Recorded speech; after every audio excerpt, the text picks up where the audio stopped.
చూస్ country delight, live better. ఇప్పుడే country delight app ని download చేసుకోండి. సో అలాగా లైఫ్ జర్నీ అలా వస్తూ వస్తూ మా మదర్, నాకు కరెక్ట్ డిగ్రీ అయిపోయింది, నేను అప్పుడు క్రికెట్ ఆడుతున్నాను. సో పియూసి అని ఒకటి, next reserve bank of India, తర్వాత సదర్న్ రైల్వేస్. నేను అప్పుడు పెరుగుతున్నా క్రికెట్లో చేరి. నేను చదవను, ఇంకా నాకు చదువు అంతా వద్దు అనేసి నేను 12th అయిపోయాను, డిగ్రీ కూడా జాయిన్ అయిపోయాను.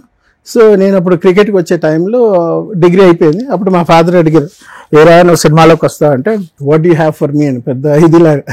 అంటే మనకు సినిమాల గురించి తెలియదు, ఏది తెలియదు కదా, ఆయన ఎంత కష్టపడి వచ్చారు ఎవరిని తెలియదు. పెరగడమే హీరో కొడుకుగా పెరిగాం కాబట్టి కార్లు అవి ఇవన్నీ తిరిగి బాగా స్ట్రగుల్స్ ఫేస్ చేశారు నాన్నగారు. చెన్నై బయట పెట్టలేదు ఎప్పుడు స్ట్రగుల్స్, మాతో కూడా ఎప్పుడు ఆయన బాధలు ఎప్పుడు పంచుకున్నాను. అసలు నాట్ ఈవెన్ వన్స్ నేను ఇలా కష్టపడుతున్నా, నాకు సినిమా లేదు, డబ్బులు కావాలి, నేను అప్పు అడగలేవు, ఆయన ఫోన్లో మాట్లాడటం కానీ ఎవరితో ఒక్కసారి మేము వినలేదు. అంత గొప్ప క్యారెక్టర్ ఆయన. ఓకే, అంటే ఆ రాజుల కుటుంబంలో పెరిగొచ్చారు కాబట్టి అక్కడ వాతావరణం ఆయనకు అలానే బాడీలో కానీ. ఆయన నాకు చెప్పేది ఒకటి ఏంటంటే, అంటే ఆయన చెప్పిన కొన్ని పదాలకి మాటలకి అర్థం, నానార్థం, పరమార్థం చూసుకుంటే I couldn't read between the lines what he said. మనిషి మగాడుగా పుట్టిన తర్వాత ఎన్ని కష్టాలున్నా మనసులో పెట్టుకోవాలి కానీ బయట చెప్పకూడదు. చెప్పడం అనేది it is your weakness. Okay, so biggest impact ఎక్కడ జరిగిందంటే, ఆయన తీసుకున్న ఆ క్షణానికి ఆ తీసుకున్న నిర్ణయం అనేది మా ఫ్యామిలీలో చాలా మందికి ఇబ్బందులు చాలా ప్లేసెస్లో ఉన్నాయి. ఆ రోజు చనిపోయిన తర్వాత చిరంజీవి గారు వచ్చారు.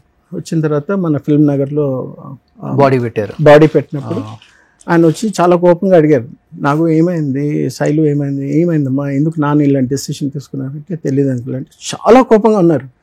ఆయన కోపం వెనకాల అర్థం మాకు కొంచెం అర్థమైన side effects, repercussions of industry, అభిమానులు అవన్నీ మాకు తెలియదు. ఓకే, ఆయన చనిపోయిన తర్వాత ఇప్పుడు 10 ఏళ్ల తర్వాత నేను ఇండస్ట్రీలోకి వద్దామన్నా, లేకపోతే ఎవరితో మాట్లాడిన ఆంధ్ర నుండి, తెలంగాణ నుండి, ఎక్కడున్నా మా ఫాదర్ గురించి తెలిసిన వాళ్ళ గురించి మాట్లాడితే మా పైన భయంకర కోపం ఉంటుంది. ఆ ద్వేషం, కోపం ఇండస్ట్రీ వాళ్ళకి బయట వాళ్ళకి ఇద్దరు కూడా, అందరికి. ఎందుకంటే కేవలం మీ వల్లే చనిపోయారు, మీరే చంపేశారు మీ నాన్నగారు అనేది వాళ్ళ మనసులో ఉంది. కొడుకే చంపేశాడు, కూతుర్లు చంపేశారు, ఆయన టార్చర్ పెట్టారు, డబ్బులు ఇవ్వకుండా హరాస్ చేశారు, ఎన్ని పుకార్లు ఎన్ని వస్తే ఎంతమంది చెప్పుకోలేక ఆ రోజు ఇంటర్వ్యూ కూడా నేను ఇవ్వనన్నాను. కానీ మీరు ఇవ్వండి సార్ అని చాలా మంది, ఒక 20-30 మంది వచ్చారు ఛానల్స్, హిందూ నుండి, ఎక్స్ప్రెస్ నుండి, చాలా మీడియాలో చాలా మంది వచ్చారు. మీరు ఇప్పుడు ఇవ్వకపోతే మీరే చేశారని అపోహలు ఉంటారు, అట్లీస్ట్ ఇప్పటికైనా అర్థమవుతుంది వాళ్ళకి. అది అప్పుడు నేను 2015లో ఇచ్చిన తర్వాత కూడా ఇప్పుడు నేను మళ్ళీ సినిమా ఇండస్ట్రీలో వద్దామని ఇప్పుడు ట్రై చేసి ఒక 2 సినిమా. సుమన్ టీవీలో మీ పర్సనల్ అండ్ బిజినెస్ ప్రమోషన్స్ కోసం కింది నెంబర్కి కాంటాక్ట్ చేయండి.